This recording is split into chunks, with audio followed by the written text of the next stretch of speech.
Good morning, good morning, good morning.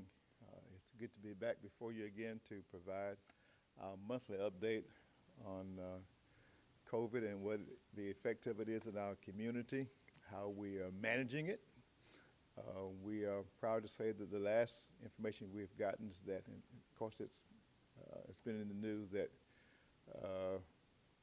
things are better than we thought they'd be right now, so we're happy for that. We're happy for that, and so for whatever part you've played in that, we appreciate that. We just ask that you don't let up, that you maintain all those things that CDC and DPH is recommending.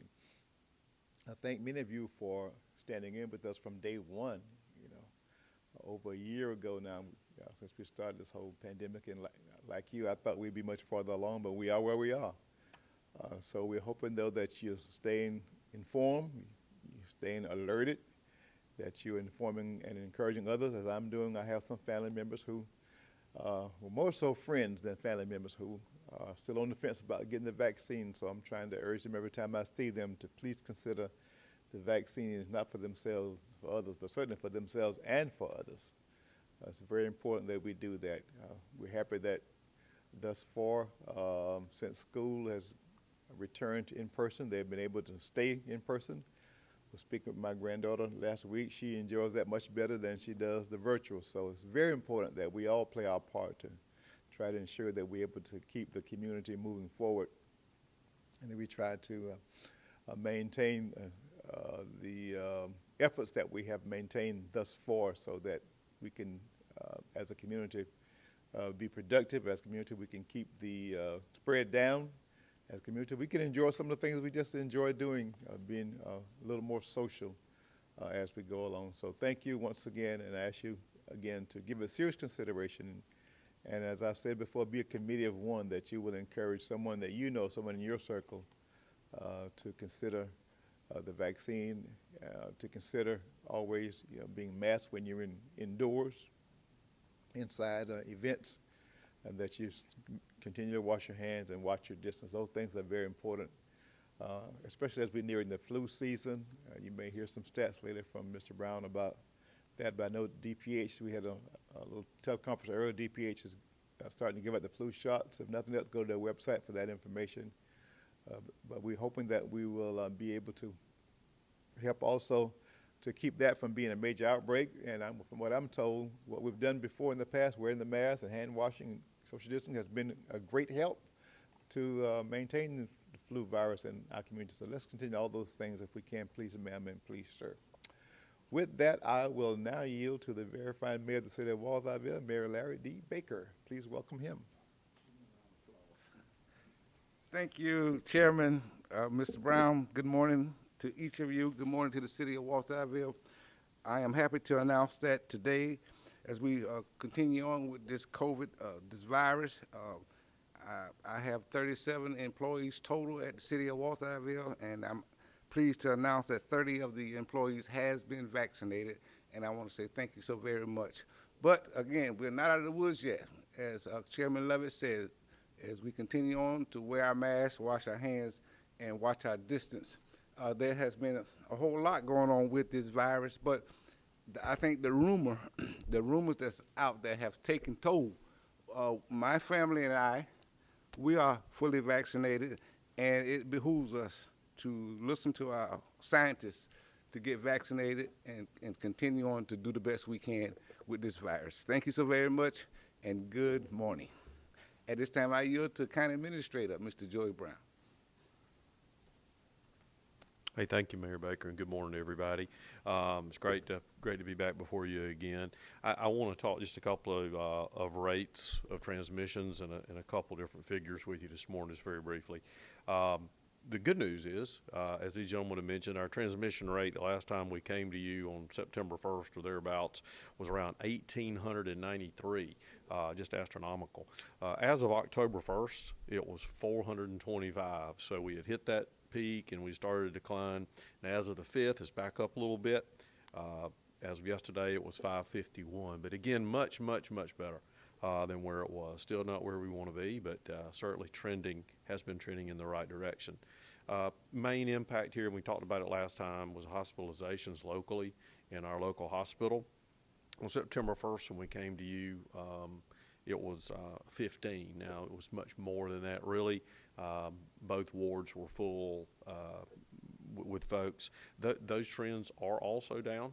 So hopefully the staff, even though they continue to battle with virus set-asides there, they are less heavily impacted. But definitely want to thank everyone in the emergency sector field, including those hospital staff, doctors, and nurses that have continued to work through this thing. And hopefully that's a little down for them, at least right now. Internally with our programs at the Recreation Department, we do have fall programs underway. Many of y'all participating in the football there. Our outdoor areas and pavilions that are outdoors are open for use. You can contact the Recreation Department or go online to send them a message through our Liberty County website for that. Of course, outdoor fields fully open for use, organized and non-organized through the Rec Department. However, our buildings, the internal rental of our buildings, because this transmission rate is still a little bit higher, are not open at this time. I will tell you that during our mid-month meeting in a couple of weeks, the Recreation Director will be here to have some conversation with the Commission about whether to move forward with some basketball programming that would come on. That obviously occurring indoors. The board will be looking at that and looking at the numbers as they exist at that time as we continue to monitor those things. Liberty County has been working with DPH to do some testing at the Schumann Center. This has been ongoing for a couple of months now. As of today, as of yesterday, there's been about 401 folks tested at that location. Those tests occur during the week from 8:30 to 3 o'clock at the Schumann Center if you're interested or need to get a test. As far as flu and the regular shots go, I would encourage you to go to covid19.gachd.org and check the public health website. So much now with regular flu shots coming online, COVID shots still available, and now some booster shots available for certain groups that you just really need to go to their website and check that. Again, great to be with you this morning. Thank you for everything that you've done and continue to do to try to combat this disease. And we are entering flu season, so I would say let's don't let our guard down. Thank you and have a blessed day. Thank you, Mayor Baker, and thank you, Mr. Brown. You may miss the presence of the mayor of the city of Hinesville, Mayor Allen Brown. He's convalescing. He's doing well, and let's continue to pray for his recovery. We also sadly announced the loss of the mayor of the city of Riceboro, Mayor Joe Harris. Let's continue to pray for he and his family and the city of Riceboro as they go through the mourning and the healing process. So thank you once again for your perseverance. I wanted to announce, in addition to what Mr. Brown announced, another venue for vaccination is the Pleasant Grove AME Church, 1450 West Oglethorpe Highway. Many of you know it as the Allenhurst neighborhood Walmart, right next to the Allenhurst neighborhood Walmart. This Friday from 2 p.m. to 4 p.m. they're giving the diversity clinic is giving the vaccine out, the free vaccine out this Friday at Pleasant Grove AME Church by the Allenhurst neighborhood Walmart. From 2 to 4 p.m., the vaccine will be available for you. So we appreciate all the venues that have stepped up, made it possible. So listen, there's really very little excuses for not having opportunity to get the vaccine or to get tested, as Mr. Brown just mentioned. So take advantage of all those things so that we continue to help our community to move along and keep it under wraps so that we can enjoy as much of a social presence as we can. I know we're looking forward to that. You know, it's football season, and Joy just mentioned basketball season, all those things that people love to do in the fall. I know recently had the Blues and Barbecue. That turned out okay. So, and then there's also time for the different Halloween activities. All those things are things that we like to do. Help us. It's quality of life items. Gets us outside, gets us social, gets us to see people again who we haven't seen in a long time. All those kind of things. But we can't do it, though, unless we remain precautious. So remember to wear your mask, watch your distance, wash your hands. Thank you, and we'll see you next time.